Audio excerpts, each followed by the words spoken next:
Apa yang membuat Sun Tzu, seorang ahli strategi perang dari Tiongkok kuno, menjadi legenda yang tak lekang oleh waktu? Kemenangan terhebat adalah mengalahkan musuh tanpa pertempuran. Sun Tzu, The Art of War. Di tengah-tengah huru-hara peperangan dan kebingungan yang tak terelakkan di medan pertempuran, ada satu nama yang berdiri tegak, menantang zaman, Sun Tzu. Seorang ahli strategi perang yang hidup lebih dari 2000 tahun yang lalu, namun pemikirannya tetap segar dan relevan hingga hari ini, di masa di mana kekuatan militer adalah penentu kehidupan dan kematian. Sun Tzu melihat perang dengan mata seorang filsuf. Dia menyusun sebuah karya yang tak hanya mengubah cara kita berperang, tetapi juga cara kita berpikir tentang konflik, diplomasi, dan kehidupan itu sendiri. The Art of War, sebuah kitab yang di dalamnya tersimpan kebijaksanaan abadi tentang strategi dan taktik, telah menjadi pedoman bagi jenderal-jenderal besar, pemimpin negara, dan bahkan para eksekutif perusahaan modern. Namun, siapa sebenarnya Sun Tzu? Bagaimana seorang pria dari Tiongkok kuno ini bisa memahami kompleksitas perang dengan cara yang begitu mendalam dan menyeluruh? Apa yang membuat ajaran-ajarannya tetap relevan, meskipun dunia di sekeliling kita terus berubah dengan cepat? Dalam video ini, kita akan menjelajahi kehidupan Sun Tzu, menggali pemikiran-pemikirannya, dan memahami bagaimana seorang ahli strategi dari masa lalu bisa menjadi legenda yang tak lekang oleh waktu. Sun Tzu, atau Sun Wu, lahir sekitar abad ke-6 SM, di wilayah yang sekarang dikenal sebagai negara bagian Qi, Tiongkok. Ia lahir dalam keluarga yang memiliki akar kuat dalam militer. Ayahnya, Sun Ping, adalah seorang jenderal yang dihormati, dan ini menempatkan Sun Tzu kecil dalam lingkungan yang penuh dengan cerita-cerita peperangan, strategi, dan taktik militer. Di masa kecilnya, Sun Tzu telah memperlihatkan kecerdasan dan rasa ingin tahu yang luar biasa. Ia sering mendengarkan dengan penuh perhatian saat ayahnya berdiskusi tentang strategi perang dan konflik yang sedang berlangsung di sekitar mereka.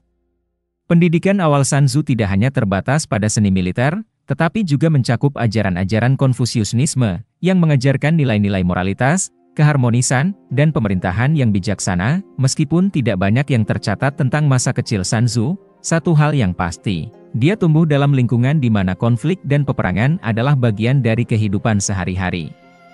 Keluarganya menyadari pentingnya persiapan dan perencanaan dalam segala hal, dan ini tertanam dalam diri Sun Tzu sejak usia dini. Pada masa Sun Tzu tumbuh dewasa, Tiongkok berada dalam periode yang dikenal sebagai zaman musim semi dan gugur. Ini adalah masa di mana dinasti Zhou yang pernah kuat mulai melemah, dan negara-negara bagian yang berkuasa mulai saling bersaing untuk supremasi. Kekacauan dan pertempuran menjadi bagian yang tak terpisahkan dari kehidupan sehari-hari, dengan berbagai dinasti dan kerajaan berperang untuk memperluas wilayah mereka dan memperkuat kekuasaan. Di tengah kekacauan ini, negara bagian Qi, tempat Sun Tzu dilahirkan, adalah salah satu dari beberapa negara yang kuat. Namun, bahkan Qi tidak kebal terhadap ancaman dari tetangga-tetangga mereka yang ambisius. Setiap hari, berita tentang pertempuran dan pengkhianatan menyebar, membuat hidup menjadi penuh ketidakpastian. Dalam kondisi seperti inilah Sun Tzu muda dibesarkan. Ia melihat langsung bagaimana para penguasa dan jenderal menggunakan tipu daya, aliansi, dan strategi untuk memenangkan pertempuran tanpa harus bertempur secara langsung. Ini meninggalkan kesan yang mendalam padanya, dan mulai membentuk pemikirannya tentang pentingnya strategi, taktik, dan pengetahuan tentang musuh. Di usia yang muda, Sun Tzu sudah memahami bahwa perang bukan hanya tentang kekuatan fisik, tetapi lebih tentang kecerdasan, persiapan, dan kemampuan untuk memanipulasi situasi demi keuntungan sendiri. Tiongkok pada masa itu adalah medan pertempuran yang penuh dengan intrik, dan Sun Tzu perlahan-lahan merumuskan pandangannya sendiri tentang bagaimana perang harus dijalankan, pandangan yang kelak dituangkan dalam karya monumentalnya, The Art of War.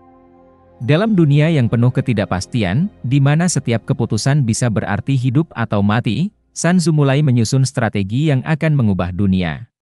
Dari sini, lahirlah seorang jenius strategi yang akan dikenang sepanjang masa, seorang pemikir yang melihat perang tidak hanya sebagai konflik fisik, tetapi sebagai seni yang bisa dimenangkan bahkan sebelum pertempuran dimulai. Lebih dari 2000 tahun yang lalu, di tengah-tengah gejolak peperangan yang terus-menerus mengguncang Tiongkok, Sun Tzu menulis sebuah karya yang tak tertandingi dalam sejarah, The Art of War. Ditulis dalam bentuk 13 bab singkat, karya ini tidak hanya berfungsi sebagai manual perang, tetapi juga sebagai filsafat hidup yang mencakup strategi, taktik, dan kebijaksanaan. Sun Tzu menulis The Art of War dengan keyakinan bahwa kemenangan bisa diraih tanpa perlu berperang. Ia percaya bahwa strategi yang baik adalah yang mampu menghindari konflik langsung dengan cara menaklukkan musuh tanpa harus bertempur.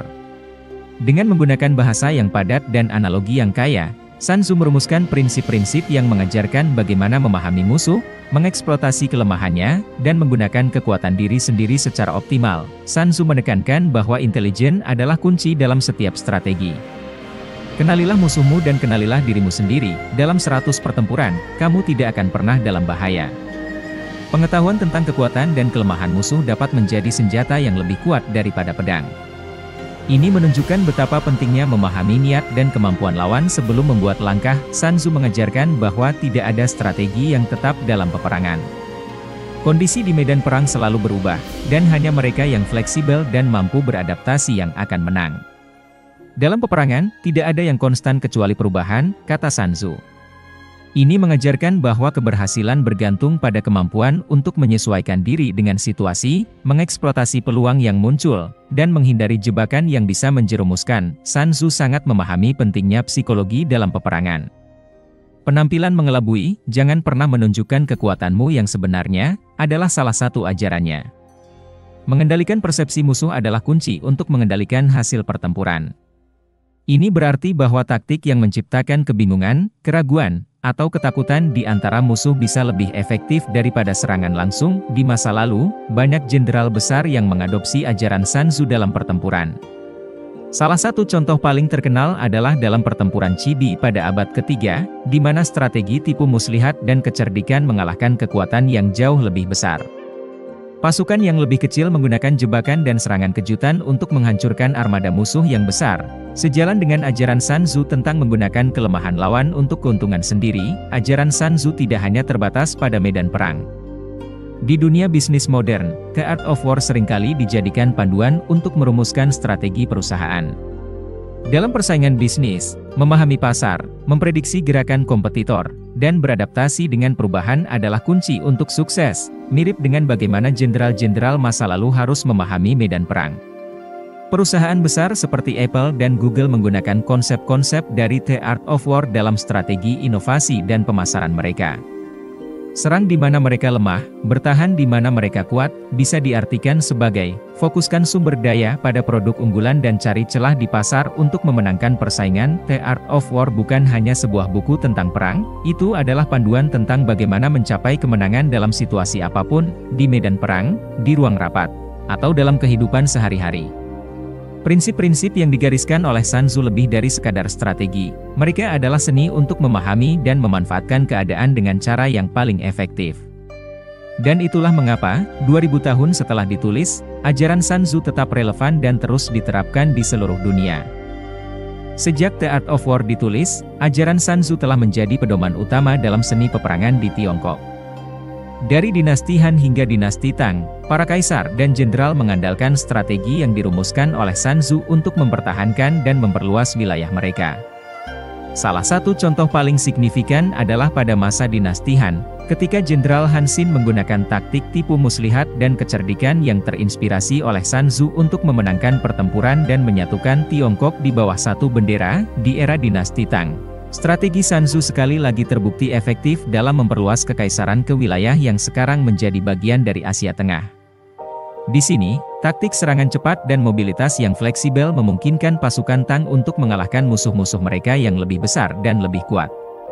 Sun Tzu mengajarkan bahwa strategi yang cerdas dapat mengatasi keterbatasan sumber daya, dan inilah yang menjadi kunci keberhasilan militer Tiongkok selama berabad-abad. Pengaruh global. Bagaimana pemikiran Sun Tzu menyebar ke Jepang, Korea, dan kemudian ke dunia barat. Pemikiran Sun Tzu tidak terbatas di tanah Tiongkok. Di Jepang, ajaran The Art of War menjadi bagian integral dari pelatihan samurai. Pada abad ke-16, selama periode Sengoku yang penuh dengan perang saudara, para daimyo, panglima perang, Jepang menerapkan strategi Sun Tzu untuk memenangkan pertempuran dan mengamankan kekuasaan mereka. Salah satu contohnya adalah Oda Nobunaga, yang terkenal karena kemampuannya untuk merencanakan serangan cepat dan mengeksploitasi kelemahan musuh, seringkali tanpa perlu melakukan pertempuran frontal yang berdarah-darah. Di Korea, The Art of War juga menjadi panduan strategis yang penting, terutama selama invasi Jepang pada akhir abad ke-16. Jenderal Yi Sansin, yang terkenal karena kemenangannya di laut melawan armada Jepang, menggunakan prinsip-prinsip Sun Tzu untuk mengalahkan musuh yang lebih kuat dengan taktik inovatif seperti penggunaan kapal kura-kura, Geobuxion, yang legendaris, pada abad ke-18. Ajaran Sun Tzu akhirnya tiba di dunia barat melalui terjemahan pertama yang diterbitkan di Perancis. Sejak saat itu, The Art of War mulai mempengaruhi pemikiran militer di Eropa, dan kemudian di Amerika Serikat.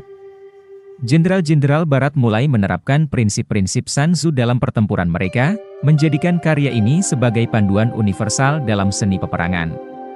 Cerita tentang para pemimpin dan jenderal terkenal yang terinspirasi oleh The Art of War di panggung global, banyak pemimpin militer yang terkenal mengambil inspirasi dari ajaran Sun Tzu. Salah satu yang paling terkenal adalah Napoleon Bonaparte. Meskipun ia tidak pernah secara eksplisit menyebut Sun Tzu, banyak strategi yang diterapkan Napoleon, seperti serangan mendadak dan penggunaan tipu muslihat untuk mengecoh musuh, sejalan dengan prinsip-prinsip yang diajarkan dalam The Art of War selama Perang Dunia Kedua. Jenderal Douglas MacArthur dari Amerika Serikat juga menggunakan strategi Sun Tzu dalam kampanye militer di Pasifik. MacArthur terkenal dengan strategi island hopping, yang memungkinkan pasukan sekutu untuk melewati benteng-benteng Jepang yang kuat dan langsung menuju jantung kekuatan musuh, sebuah taktik yang sangat mirip dengan ajaran Sun Tzu tentang mengecoh dan menghindari bentrokan langsung jika memungkinkan. Di dunia modern, The Art of War juga menjadi panduan bagi para pemimpin bisnis dalam merumuskan strategi perusahaan. CEO-CEO besar seperti Bill Gates dan Jeff Bezos diketahui telah membaca dan menerapkan ajaran Sun Tzu dalam merancang strategi kompetitif mereka. Prinsip seperti, kenali musuhmu, diterjemahkan menjadi, kenali pesaingmu, dan, kemenangan tanpa pertempuran, menjadi, menguasai pasar tanpa harus berperang harga. Sun Tzu bukan hanya seorang ahli strategi militer, ia adalah seorang filsuf yang pemikirannya melampaui zamannya dan menyentuh hampir setiap aspek kehidupan manusia, dari medan perang hingga ruang rapat. Pemikirannya telah membentuk sejarah, menginspirasi para pemimpin besar, dan terus menjadi panduan yang relevan di dunia yang semakin kompleks ini. Jika kamu mengenal musuh dan mengenal diri sendiri, kamu tidak perlu takut dengan hasil dari 100 pertempuran. Menekankan pentingnya memahami baik kekuatan dan kelemahan diri sendiri maupun musuh. Semua perang didasarkan pada tipuan. Menggarisbawahi pentingnya strategi dan kecerdikan dalam konflik. Vincere senza combattere. Artinya, menang tanpa bertempur. Ini menggambarkan kemenangan terbaik yang dicapai tanpa konfrontasi fisik. Bergeraklah secepat angin, tetaplah setenang hutan, menyeranglah seperti api, dan tetaplah teguh seperti gunung. Strategi dalam bertindak dengan cepat, tenang, agresif, dan stabil. Puncak kesempurnaan dalam peperangan adalah mengalahkan musuh tanpa bertempur. Fokus pada kecerdasan dan strategi untuk menghindari konflik langsung. Prajurit yang menang adalah mereka yang bertarung bukan karena kemarahan, tetapi karena tujuan yang jelas. Menekankan pentingnya tujuan yang jelas dalam setiap tindakan, bukan sekadar emosi. Kutipan-kutipan ini tidak hanya relevan dalam konteks militer tetapi juga dalam kehidupan sehari-hari, bisnis, dan berbagai situasi lainnya. Kemenangan terbesar adalah yang tidak memerlukan pertempuran. Menyiratkan bahwa strategi terbaik adalah menghindari konflik jika memungkinkan. Persiapkan diri untuk yang terburuk, harapkan yang terbaik, dan ambil apa yang datang. Pentingnya kesiapan dalam menghadapi segala situasi. Strategi tanpa taktik adalah jalan paling lambat menuju kemenangan. Taktik tanpa strategi adalah kebisingan sebelum kekalahan. Menggambarkan keseimbangan antara perencanaan jangka panjang dan eksekusi jangka pendek. Keamanan yang terkuat ada pada tindakan menjaga diri dari serangan musuh. Fokus pada pertahanan dan kesiagaan untuk menghadapi serangan. Jenderal yang unggul adalah yang membuat musuh datang kepadanya dan bukan sebaliknya.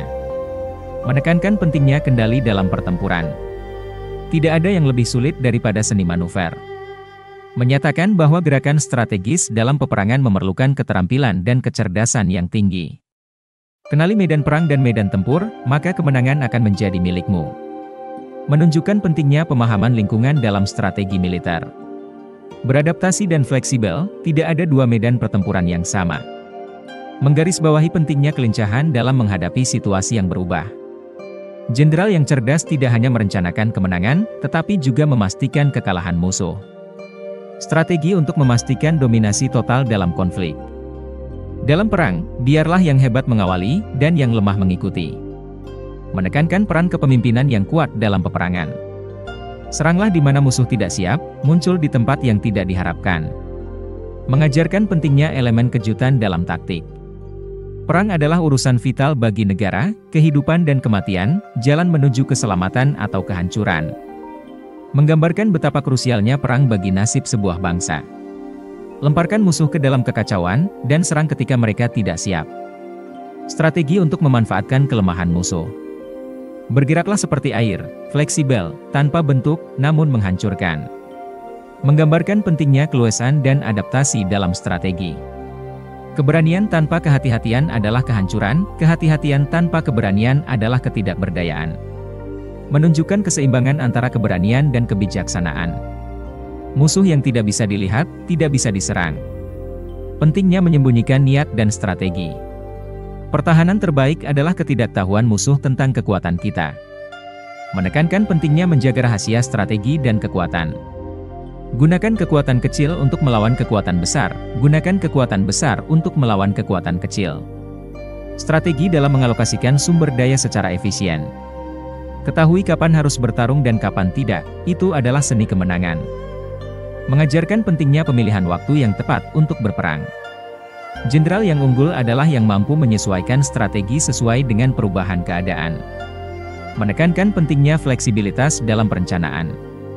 Serangan terbaik adalah serangan yang tidak pernah dilakukan. Strategi untuk memenangkan konflik tanpa perlu kekerasan. Seni perang adalah menghancurkan musuh tanpa perlu bertempur. Fokus pada strategi dan diplomasi. Prajurit yang bertempur karena dia tahu mengapa dia bertempur, tidak akan pernah kalah. Menekankan pentingnya motivasi dan tujuan dalam pertempuran. Perencanaan yang buruk adalah musuh terbesar dalam perang. Menggambarkan betapa pentingnya perencanaan matang dalam peperangan. Sukses dalam perang bergantung pada musuh yang mengabaikan kekuatanmu. Pentingnya menipu musuh untuk meraih kemenangan. Jangan pernah meremehkan musuh, bahkan yang paling kecil sekalipun. Mengajarkan bahwa semua musuh, tak peduli seberapa kecil, harus diperhitungkan. Musuh yang kuat adalah musuh yang tidak bisa diprediksi. Mengajarkan pentingnya menjadi tidak terduga dalam strategi. Gunakan rencana yang matang, tetapi bersiaplah untuk menyesuaikan rencana tersebut. Pentingnya memiliki fleksibilitas dalam perencanaan strategis. Musuh yang tahu bahwa dia sedang diserang adalah musuh yang paling berbahaya. Menekankan pentingnya menyembunyikan niat dari musuh. Sun Tzu bukan hanya sosok legendaris dalam sejarah militer, tetapi juga figur ikonik yang telah dihidupkan kembali dalam berbagai bentuk seni modern. Dalam dunia perfilman, karya The Art of War sering menjadi inspirasi bagi film-film bertema militer dan strategi. Contohnya, dalam film Wall Street, karakter Gordon Gekko menggunakan prinsip-prinsip dari buku ini untuk mengarahkan langkah bisnisnya, menekankan pentingnya kecerdikan dan kontrol psikologis dalam dunia keuangan yang kejam. Bukan hanya dalam film, Sun Tzu juga sering muncul dalam literatur populer. Penulis-penulis terkenal seperti James Clavell dan John Steinbeck mengutip The Art of War dalam karya-karya mereka, menghubungkan taktik perang dengan perjuangan hidup sehari-hari. Buku ini bahkan menjadi acuan dalam novel-novel spionase dan thriller, di mana strategi Sun Tzu sering diterapkan oleh tokoh-tokoh utama dalam mengatasi konflik kompleks. Relevansi di zaman modern. Mengapa The Art of War masih dipelajari di akademi militer dan digunakan oleh para eksekutif bisnis hingga saat ini? Narasi berubah dengan visual akademi militer modern dan ruang rapat eksekutif. Hingga hari ini, The Art of War tetap menjadi teks wajib di akademi-akademi militer di seluruh dunia. Strategi-strategi yang diuraikan oleh Sun Tzu terus dipelajari dan diterapkan oleh para perwira militer yang mencari cara untuk memenangkan pertempuran dengan kerugian seminimal mungkin.